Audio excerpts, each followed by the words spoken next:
18 minutos, tuvimos un pequeño problema con la notita, pero bueno, vamos a desarrollar la encuesta que hacía Demoscopía para el programa Hablando Claro. Con nosotros está acá ya Gustavo Araya, analista político, y también nos va a acompañar Alejandro Barahona vía Skype en cualquier momento. Don Gustavo, hay muchos datos importantes dentro de esta encuesta, pero a raíz de lo que va a pasar el próximo lunes, que donde los maestros hacen un llamado nuevamente a salir a las calles, los pescadores también pues fijan un movimiento para el próximo 30 de septiembre. Parte de lo que dice la encuesta es que los costarricenses parecen estar cansados de las mismas huelgas, de estos movimientos. En el tema de la caja, el 75% no apoyaba, según la encuesta, como le digo, este movimiento, e inclusive, volviendo a la huelga el próximo lunes, el 94% de los encuestados dijo que el tema de educación debería ser un servicio esencial. Así es. Buenos días, un placer estar con ustedes, con David. Lo importante acá es que precisamente la encuesta hecha por la empresa Demoscopía, tal cual lo contaba don José Alberto Rodríguez el otro día, cae en un excelente momento para tener la perspectiva precisamente cuando intentamos obtener información de quién está en esta disputa de la representación de los intereses ciudadanos, ¿verdad?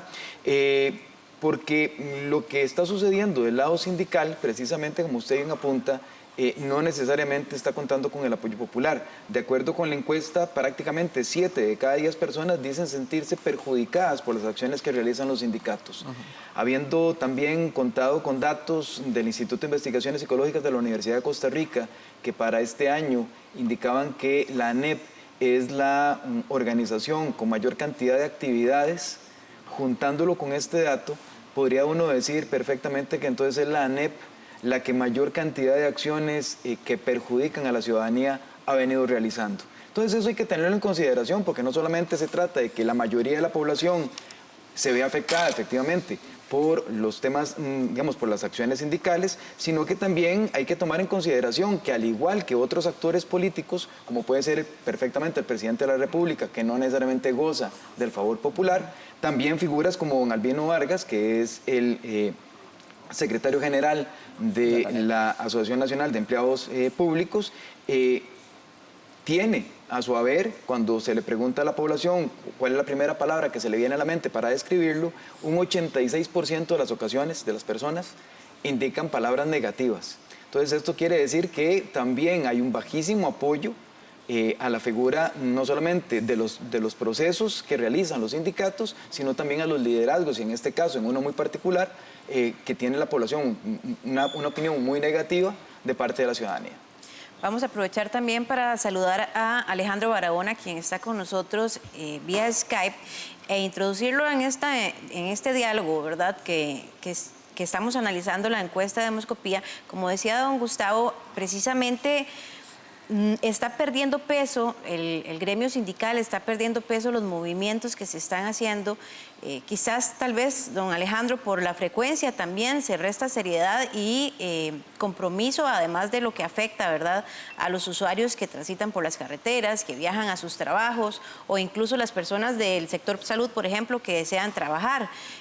Realmente esto ha sido algo que tiene un porcentaje bastante alto, pero también la forma en que lo está manejando el gobierno, la solución que ha dado el gobierno también a los problemas sociales. Tal vez un poco la percepción suya, don Alejandro. Buenos días. Muy buenos días, un placer estar con ustedes, con los que ven, escuchan, sino también, por supuesto, mi colega Gustavo Araya. Que es importante mencionar varios aspectos tales de cara a esta encuesta. La primera es que es una foto, una coyuntura muy particular. Coincido con mi colega Gustavo Araya en torno a que efectivamente cae en un buen momento efectos de orientación, no solamente de la ciudadanía de comunicación, sino también las instituciones públicas. Hay un margen de error del 4%, eso quiere decir que los datos podrían subir o bajar de estos resultados preliminares, eso simplemente con probabilidad. Yo he dividido resultados de este estudio hecho por la empresa Demoscopía en 6 áreas. La primera es la prioridad ciudadana, la segunda la situación país, la tercera el desempeño del gobierno, la cuarta, que es la que vamos a referirnos a continuación, huelgas y sindicatos, la quinta, democracia y ciudadanía, y la sexta, partidos políticos y participación. Yo creo que hay dos hallazgos muy importantes, creo que ya ustedes introducían. Por un lado, hay un desgaste, no solamente desde la perspectiva del respaldo ciudadano a los sindicatos, sino también a los partidos políticos y a la institucionalidad pública en la figura de los diferentes poderes. Y por supuesto el presidente Alvarado no se salva de ello. Y el segundo aspecto que me parece muy relevante es una ciudadanía dispuesta a participar en la resolución de problemas. También está abierta esa ciudadanía a una reforma importante. Pero la pregunta puntual en términos de los sindicatos, yo creo que la podríamos resumir de la siguiente manera. Prácticamente, como decía Gustavo, alrededor del 70% de los ciudadanos sienten que las huelgas le perjudican y alrededor del 80% está en contra de las huelgas. Eso quiere decir que todo lo que sean instrumentos para bloquear, suspender o hacer torturismo, que son los viejos instrumentos que utilizan los sindicatos, hoy día son percibidos tremendamente. Vamos a interrumpir un momento, don Alejandro, para mejorar la calidad del audio. Mientras tanto, don Gustavo, retomando el tema de las huelgas. En cuanto al sistema de educación, por ejemplo, los argumentos han sido siempre los mismos, no solamente en tema de reforma fiscal, sino también en materia de educación propiamente, como es los proyectos de educación dual, las pruebas FARO. ¿Siente usted que el discurso también, no solamente la afectación que provocan las manifestaciones en carretera y en la circulación de los costarricenses, sino también el discurso es como reiterado y débil de argumentos? Es una lucha que se está presentando por la representación de la ciudadanía, en donde los intereses ciudadanos, unos y otros, señalan tener, digamos, la capacidad, ¿no?, de ser los mejores difusores y de ser los mejores, digamos, esa banda de transmisión de las necesidades sociales al poder político. Y resulta que efectivamente, como usted bien lo señala, el problema es que están fallando por varias razones. Una de ellas la señalaba perfectamente don Alejandro ahora hace un momento, que tiene que ver con el tema de la comunicación. En esta disputa por la representación popular no se está considerando realmente la opinión popular. En esta disputa por la representación de la ciudadanía, de los intereses de la ciudadanía, lo que ha habido es una imposición de los intereses de algunos sectores por encima de la ciudadanía. Caso de los sindicatos, con esta encuesta queda clarísimo, en donde efectivamente, como bien lo señalaba David, el 94.5% de la población considera que la educación es un servicio esencial. Habrá que entrar en dimensiones técnicas, ¿verdad? Y un poquito más para ver a dónde... ¿Qué tan esencial es, digamos, esto que pueda verse, digamos, desde el punto de vista técnico-legislativo para introducirlo como un servicio que efectivamente pase a formar parte de la legislación para que se impidan las huelgas? Sin embargo, vean que la población se siente afectada cuando efectivamente la educación se ve truncada, porque ha sido en Costa Rica el mecanismo idóneo para la movilización social, para ascender a las clases sociales. Entonces, si los sindicatos detienen y detuvieron el año pasado, durante el 2018, durante 93 días, los procesos educativos, la población se ve perjudicada. Si estamos hablando también del tema de la comunicación, entonces, de cómo supuestamente el sector sindical o el sector gubernamental toman las necesidades sociales para convertirlo en políticas públicas o en favor de modificaciones a las políticas públicas, ambos están fallando porque efectivamente se están dando cuenta, especialmente los sindicatos, que a la hora de acometer sus acciones perjudican finalmente a la población. Y estamos a las puertas de un proceso que va a empezar ahorita, en estos días, de nuevas huelgas, no solamente en el sector educativo, que ya se avecinan, sino también en el sector salud. Y ambos procesos van a contar con la improbación, con el desdén, con la negativa del apoyo de la población finalmente, porque no logran, no solamente, a su pregunta, no logran hacerse de los argumentos ciudadanos, sino que no comunican realmente, porque los intereses son otros, no son los de la ciudadanía, sino gremiales en muchos de los casos, no logran comunicarse y la población se encuentra, digamos, en una especie de fuego cruzado, por decirlo de alguna manera. Tenemos ya también nuevamente a don Alejandro Barahona. Ustedes hablaban del tema de los sindicatos, de tal vez el tema de liderazgos, que los hemos tocado y analizado también anteriormente acá en la revista, pero vemos, no sé, a una población que se ve afectada por el tema de los sindicatos, que parece estar disgustada con ellos, pero que tampoco está conforme con el tema del gobierno. Vemos que el 26%, según la encuesta de Demoscopía, está orgulloso del presidente o de la función de Carlos Alvarado, pero el 71% no lo está. Entonces, volvemos al tema de liderazgos para uno u otro bando. No sé, y lo hemos hablado, pero conforme pasan los meses e inclusive ya los años, vemos que estos números van a la tendencia hacia esa negativa desde cualquiera de los dos aspectos o puntos o perspectivas que se vea. Don Alejandro, ¿cómo lo ve usted? Sí, mire, yo creo que lo que muestra la encuesta es que hay un desgaste, no solamente a nivel del movimiento sindical, sino del gobierno. Y eso digo desgaste porque lo que está encontrando la ciudadanía es que la ciudadanía está percibiendo que el gobierno, entiéndase gobierno central, pero también entiéndase las empresas proveedoras de servicios públicos, no le están resolviendo sus necesidades inmediatas. Y entonces ahí no solamente hay un jalón de orejas para el movimiento sindical en términos de la afectación que le supone a la ciudadanía, los bloqueos, la suspensión de servicios o hasta el mismo tortuguismo, sino también al gobierno por su incapacidad, ya no solo por dialogar, sino para lograr los acuerdos y sostenerlos en el tiempo. Porque uno de los aspectos que explica también que otra vez el movimiento sindical está anunciando nuevamente medidas, tiene que ver con la incapacidad del gobierno para cumplir los acuerdos previos. Y ahí entonces también la ciudadanía, creo que hay varias referencias. Usted hacía una a don Carlos Alvarado, a mí yo prefiero, digamos, omitir un poco la personalización en términos de algunas de las preguntas de la encuesta, que me supone alguna intencionalidad, pero sí llamo la atención en que prácticamente el 43% de los entrevistados consideran que el desempeño del gobierno es mala o muy mala, contra un 42% que la digamos, califica como regular y apenas un 14% como buena o muy buena. Y si además complementamos esta respuesta con el tema de que el 71% cree que el gobierno va por un mal camino, se confirma la percepción negativa que tiene la ciudadanía sobre la orientación que está siguiendo el gobierno. Y ahí me parece que cierro, digamos, esta intervención diciendo lo siguiente: el 70% de la ciudadanía le asigna al actual gabinete del presidente Alvarado una nota inferior a 7.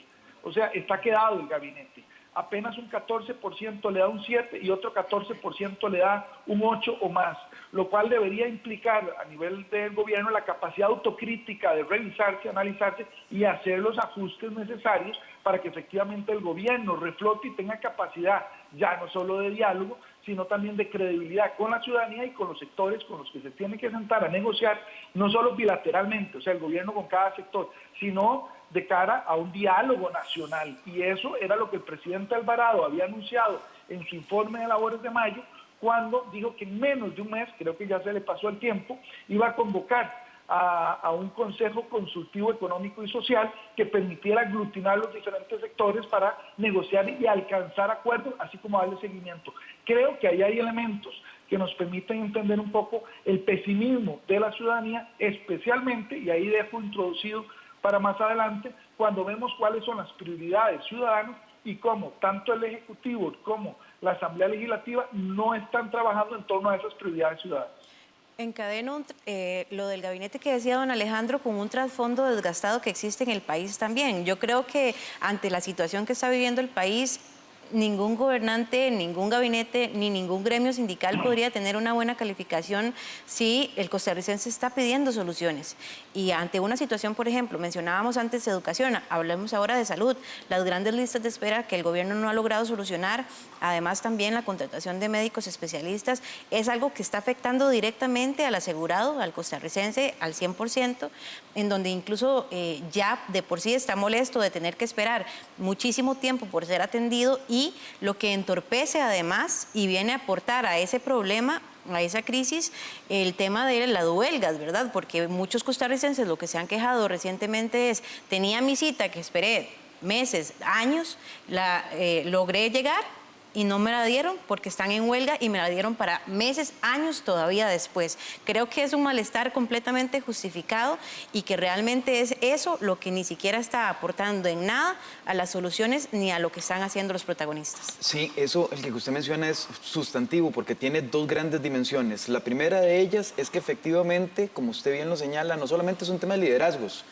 de que ya hay liderazgos desgastados o fallidos, sino que los partidos políticos, las cámaras empresariales, los propios sindicatos, la mayoría de los cuerpos colegiados tienen problemas seriosísimos para la formación de cuadros nuevos. O sea, este refrescamiento, y no me refiero a caras nuevas jóvenes necesariamente, sino este refrescamiento, digamos, por ejemplo, de autoridades o ideas nuevas, no se están dando en muchas organizaciones, número uno. Número dos, la institucionalidad de alguna manera se ha convertido en Costa Rica en una especie de ciudad de institucionalidad que resulta ser eficaz, da el servicio finalmente, pero no es eficiente, ¿verdad? Entonces, damos la educación, sí, pero fallamos en una cantidad de pruebas y una cantidad de indicadores que dicen que la educación no es la mejor.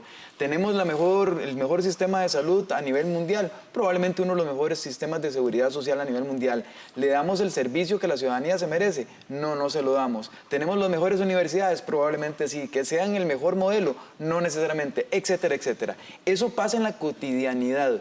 Sin embargo, esto es porque Costa Rica está pasando por una transición de un modelo de desarrollo que ya está agotado, que hay que hacer revisión de las instituciones, que hay que hacer revisión precisamente de a cuáles grupos se está atendiendo y cómo se les está atendiendo, porque hay una serie de grupos que quedaron de un Estado planteado, que se quedaron solamente con la mano extendida que hicieron no de la institución un fin para satisfacer a la ciudadanía, sino de la institución un fin para satisfacerse a sí mismo. Eso está pasando con pescadores que hoy le reclaman al Estado, que se está metiendo en un tema, por ejemplo, de preservación del ambiente, que en materia de gobernanza marítima. A los pescadores nada les interviene si se mete el tema ambiental, porque hay que hacerlo de manera sostenible. Pero claro, como se les termina entonces mucho de esos prebendas que habían logrado para su propio sector, a través, por ejemplo, de una institucionalidad que se la proveía el MAC o Incopesca, están molestos. Pero, de nuevo, estos son sectores que propugnan por satisfacción de sus intereses particulares, no de una generalidad. Y termino diciendo, por otro lado, que el segundo gran elemento es que si usted ve la encuesta, y esto pasa normalmente en Costa Rica, dice, para usted la democracia en Costa Rica ¿es la mejor o no es la mejor forma de gobierno posible?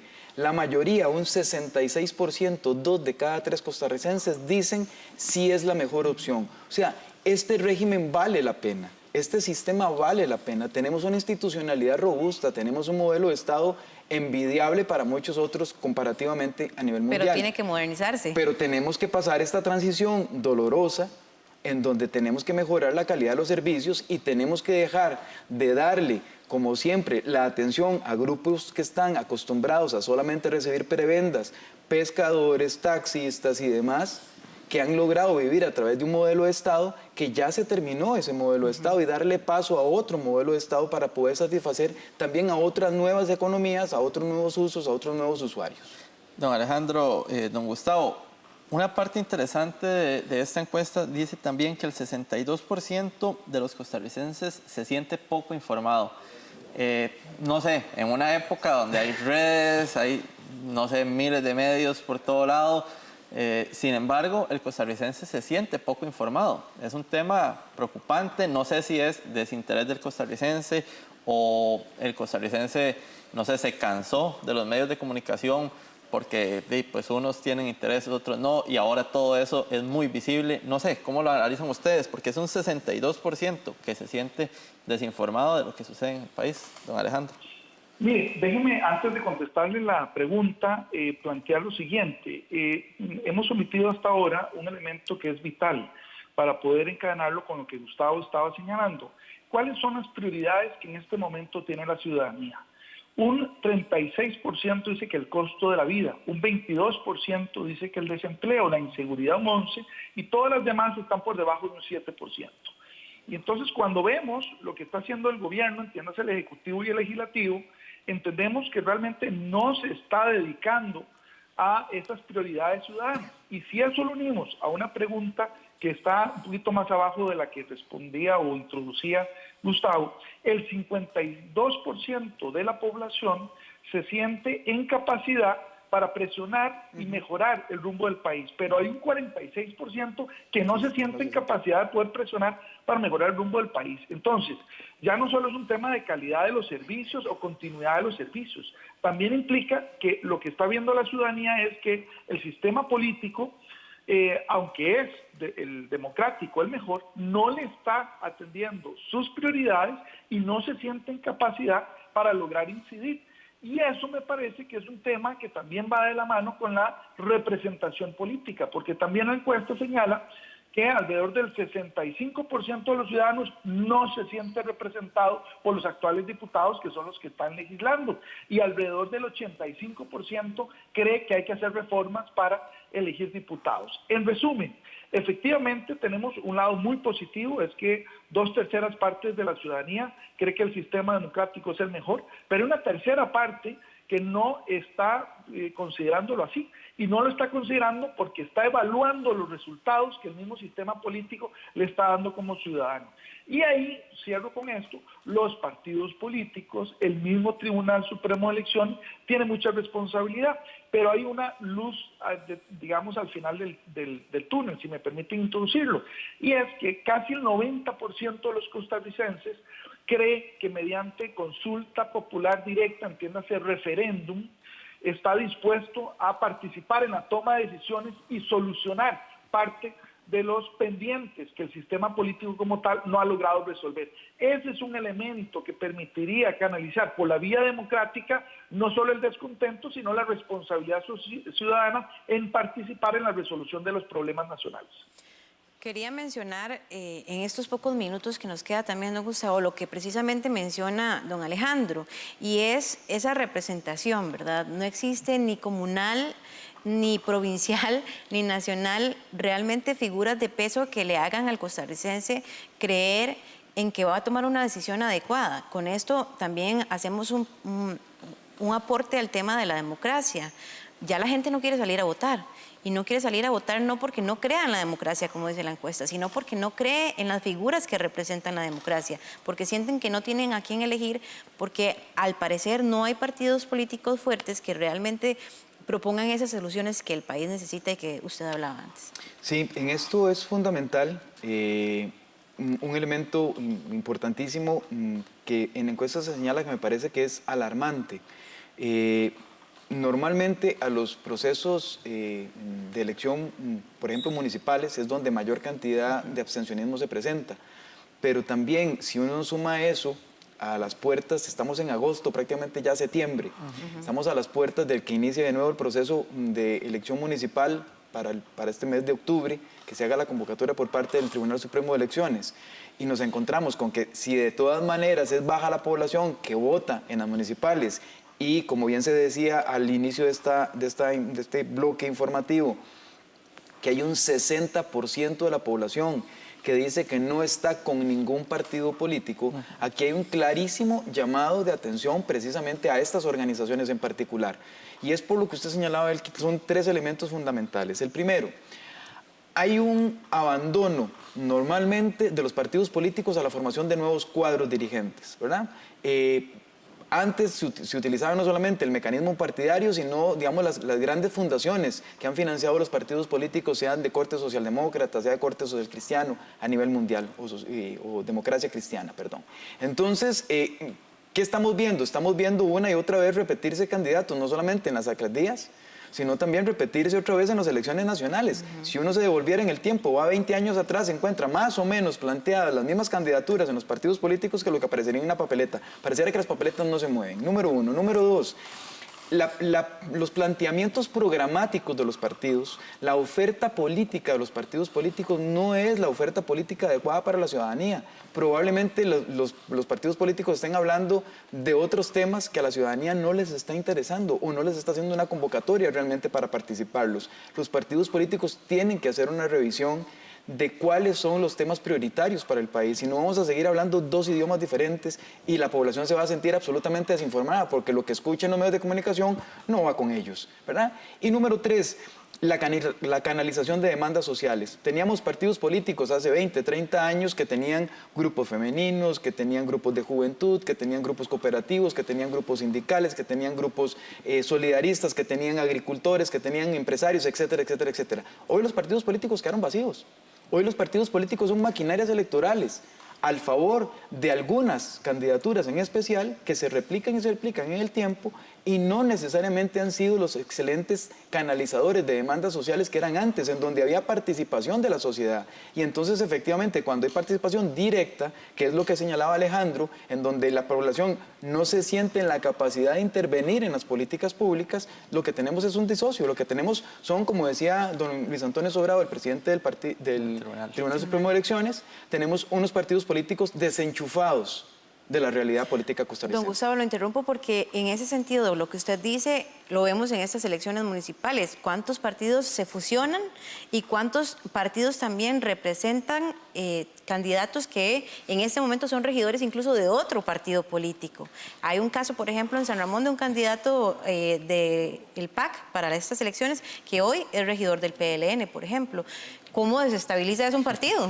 Bueno, es que el transfugismo a nivel municipal es todavía mayor que el que se da, por ejemplo, en la Asamblea Legislativa, pero eso es parte de que la forma en que los partidos políticos tenían de nuevo el compromiso de la formación de los líderes, por un lado, de las y los líderes, y por otro lado, de la propuesta programática, ataba al partido a una promesa de valor, ¿verdad? Hoy es como cambiarse de camiseta de un equipo de fútbol porque todos los partidos ofrecen prácticamente lo mismo, que es casi nada. Todos los partidos políticos son, vea que usted que un candidato a alcalde se puede pasar de un partido político tradicional, del que incluso fue candidato presidencial, se va con un partido político momentáneamente para regresar otra vez a la municipalidad. Y eso puede pasar, si pasa en la municipalidad de San José, ¿por qué no va a pasar en cualquier otra municipalidad? Digamos que es una de las municipalidades más grandes. Si cuando un ex candidato a la presidencia de la República acusa o señala a un candidato a una alcaldía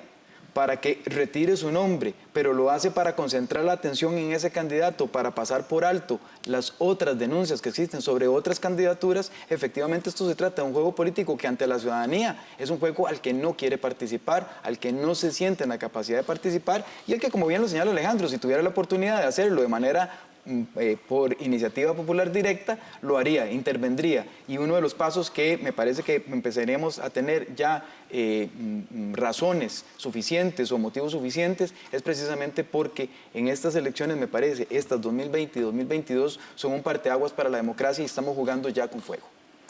Vamos a leer un par de comentarios de algunos que nos han entrado. Dice Miguel Calderón Retana, hay un elemento de la encuesta que nadie toma en cuenta y que es más del 60%, que está muy poco o nada informado. Creo que ese detalle es importante, bueno, y preocupante. Era parte de lo que se planteaba también. Hazel Morales Bolaños dice que la huelga de 93 días se extendió porque al Ejecutivo no le interesaba negociar mientras mantenían los sindicatos afuera confabulaban con el Poder Judicial para aprobar el plan fiscal que ya ha estado dando señas que efectivamente la economía no se reactiva y la deuda crece, aparte de la gran figura que tiene la UCAEP, que mantienen privilegios fiscales, que eso devenga los 2 billones contra 78 millones en recaudación de impuestos en IVA, llevando a una recesión económica, ya que la población está perdiendo poder adquisitivo. Así es. Bueno, tenemos que irnos porque se nos ha acabado el tiempo para tratar esta temática. Agradecemos a don Gustavo Araya y Alejandro Barahona, ambos analistas. Pues quedan muchos temas también por analizar, pero bueno, el tiempo gana acá en la televisión. Vamos a ir a una pausa, ya venimos.